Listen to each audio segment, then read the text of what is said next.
Welcome to social science toons. मेरा नाम है Ritesh Kumar Singh. Let's start the class. जब आप टहलने जाते हैं और आपको रास्ते में पत्थर का एक टुकड़ा मिलता है, आप क्या करते हैं? आप उसे उठाते हैं और दूर फेंक देते हैं। लगभग हम सभी ऐसा करते हैं। क्या आपने कभी आकाश की ओर देखा कि आकाश में और भी वस्तुएं हैं? क्या होगा अगर मैं आपको बताऊं कि अंतरिक्ष में ठीक आपके ऊपर लाखों और अरबों चट्टानें बह रही हैं? चौंक जाएंगे ना? आइए जानते हैं कि ये क्या है और अगर ये धरती पर गिरे तो क्या हो सकता है।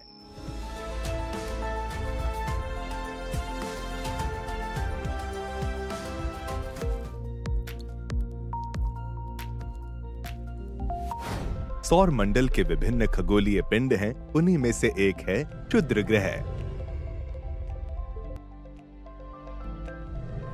ये क्षुद्र ग्रह पत्थर और धातु के छोटे पिंड हैं जो संख्या में बहुत ज्यादा हैं। वे ग्रहों की तरह सूर्य की परिक्रमा करते हैं। लेकिन सवाल ये है कि ये हमारे सौरमंडल में कहाँ स्थित हैं? इसका उत्तर है मंगल और बृहस्पति ग्रहों के बीच में। वे पत्थरों की एक विशाल पट्टी के रूप में पाए जाते हैं जिसे एक क्षुद्र ग्रह बेल्ट कहा जाता है। वैज्ञानिकों के अनुसार क्षुद्र ग्रह उन ग्रहों के भाग होते हैं जो लाखों साल पहले विस्फोट होकर ग्रहों से अलग हो गए थे। लेकिन कुछ वैज्ञानिकों का ये भी मानना है कि अतीत में कोई क्षुद्र ग्रह पृथ्वी से टकराया होगा जिसके कारण पृथ्वी से डायनासोर विलुप्त हो गए।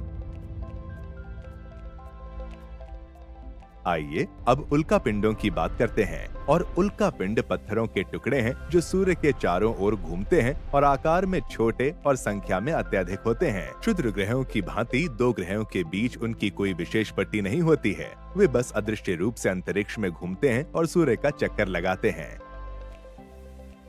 क्या आपको लगता है कि इन लाखों और अरबों उल्का पिंडों में से कोई भी कभी भी पथ से भटककर सीधे हमारे ग्रह से टकरा सकता है? हाँ, ऐसा हो सकता है। कभी कभी उल्का पिंड पृथ्वी के इतने नजदीक आ जाते हैं कि इनकी पृथ्वी पर गिरने की संभावना होती है। इस प्रक्रिया के दौरान वायु के साथ घर्षण होने के कारण ये गर्म होकर जल जाते हैं। हम आकाश में जिस चमकदार प्रकाश को देखकर मोहित हो जाते हैं, इसे ही टूटता हुआ तारा कहा जाता है। लेकिन कभी कभी ऐसा भी होता है कि उल्का पिंड पूरी तरह से जले बिना पृथ्वी की सतह पर आ गिरता है और जहाँ कहीं भी ये गिरता है उस स्थान पर बड़ा या छोटा गड्ढा बन जाता है। तो आइए अब हम क्षुद्र ग्रहों और उल्कापिंडों के बीच का अंतर जानते हैं। क्षुद्र ग्रह ज्यादातर मंगल और बृहस्पति ग्रहों के बीच पाए जाते हैं, लेकिन उल्कापिंड अंतरिक्ष में स्वतंत्र रूप से घूमने वाली चट्टानें हैं। क्षुद्र ग्रह आमतौर पर पृथ्वी पर नहीं गिरते हैं, लेकिन उल्कापिंड पृथ्वी के वायुमंडल में प्रवेश कर जाते हैं। Thanks for watching. Please comment और लाइक करें और चैनल को सब्सक्राइब करना ना भूलें। मिलते हैं नेक्स्ट वीडियो में।